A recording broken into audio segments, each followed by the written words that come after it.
to dig gold. Yun ang ano lang. And since they were they could live so many years, they were considered to be gods by the humanoids at the time.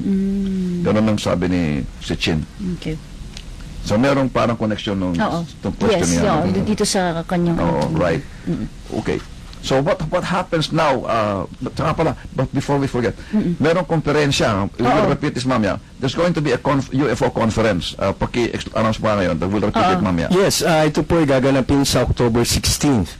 Sunday po yan sa Philippine Air Force Museum, sa function hall yan, sa second floor ng Philippine Air Force Museum, Villamor Air Base, Pasay. Opo, at napakaganda po ito, at baka ito na po ang pinakamalaking UFO conference na gaganapin dito sa ating bansa. One whole day yan, no? From one whole day po ito. 8:30 to 5 p.m. From 8:30 to 5 p.m. Apat na speakers po ang naka-slate, no, para dyan sa conference na yan. Pangungunahan po ng dalawang Filipino speakers, ni Professor Early Argonza ng UP, and he will talk about the Lemuria and the Philippine connection. Wow. Kasi po may mga theory na tayo ay bahagi ng Lemuria. Kaya daw po tayo mahilig sa spiritualism, sa religion, dahil tayo ay mga Lemurians. Wow. And si Lily Dueñas ng Bromoki, at magsasalita po siya tungkol po sa experience po natin sa mga extraterrestrials. Marami kasi rin nasa Pila, Laguna yan.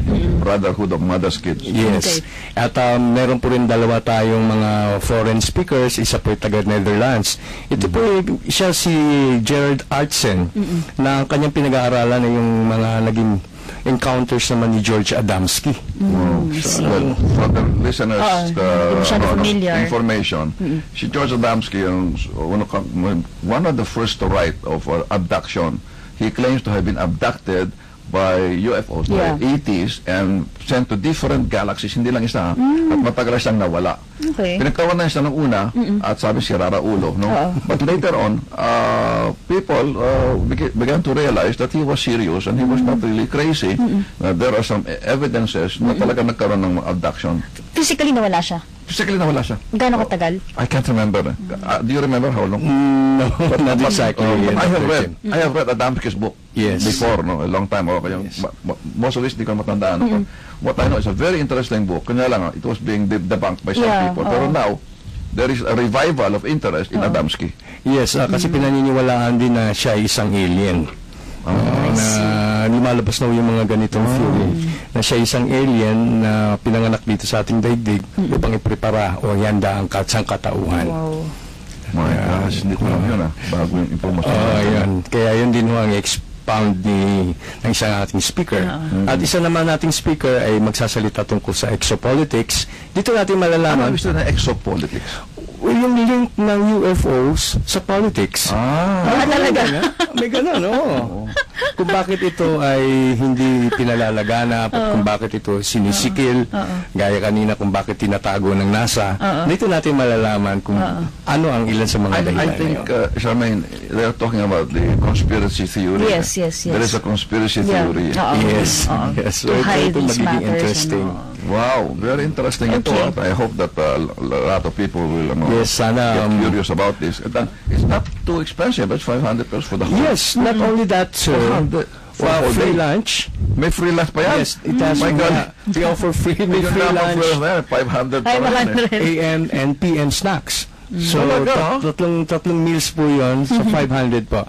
Students get 300, pay only 300 pesos. Very reasonable. Kasi po yung mga speakers po natin, voluntary po sila nagpunta. Wala po tayong commitment sa kanila. Kaya, thinking of bakit gano'n, no? So, if you had invited them and paid for their hotel and airplane, hindi mo mabibigay ito ng 500 na mga isa. Kaya po, sana yung samantalay ng pagkakataon. Where can you be contacted before we, para sa yes, for inquiries on this, pwede po kayo mag-log on sa Facebook, hanapin lang yung UFO Society of the Philippines. UFO Society of the Philippines. And sa personal contact, ito po ang aking text number, 0905 0905 1774 1774 911. 911. Yes. Mahirap makalimutan yung 911. Di ba?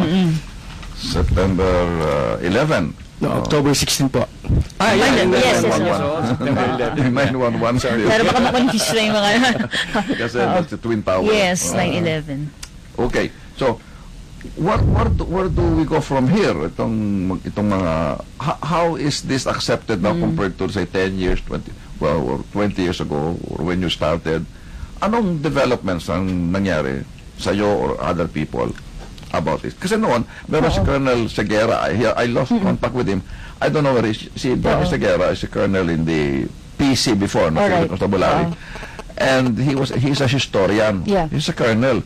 And he wrote a book, all sightings, no, from 10 years, from 1970 to 1980, or from 1980 to 1990. But the 10 years, ang dami mga sightings. Dito, sa Pilipinas lahat? Sa Pilipinas I lang. see. But I lost contact with him. Are you familiar with Colonel Segura? Yes, naririnig ko yung pangalan niya, Dr. You never, Jimmy. you never met.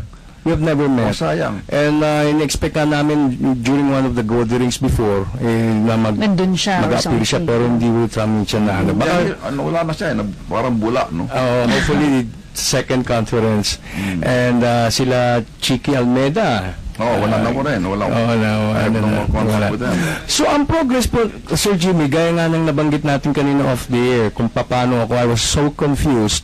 I was seeking guidance kung anong gagawin ko Yes. during the first few months after my encounter. So, I sought the assistance and I consulted Dr. Jimmy Licauco. Talaga alam niya na kung gaano ako ka-confused noon. Napakahirap po yung dinaanan natin, sa hindi mo akakalain na dadating ka sa stage na 10 years later na mag-escalate yung interest ng masa tungkol sa UFO, lalong particular na sa mga kabataan. Okay. Hindi mo naisip. Of course, nandiyan dyan ang tulong ng internet, malaking tulong ng internet, ang teknolohiya, kung paano ma-disseminate ang informasyon. Informasyon sa Dati mga walang kabataan. YouTube nung ating na-encounter yan, may internet lamang, pero napakahirap po. Yes. Alam mo, curious ako, no? From a personal point of view, anong impact sa'yo nito nung before yung experience ito and after? Anong personal transformation mo? Because I sacrificed a lot, Charmaine. Oo. So, what happened? I used to live well. Oo. Pero ngayon, practically, wala na. I've lost everything. Oo. Okay. Yun ang impact ko. Oo. Pero siguro naman, ang isa lang sa pagmamalaki ko, yung natural integrity.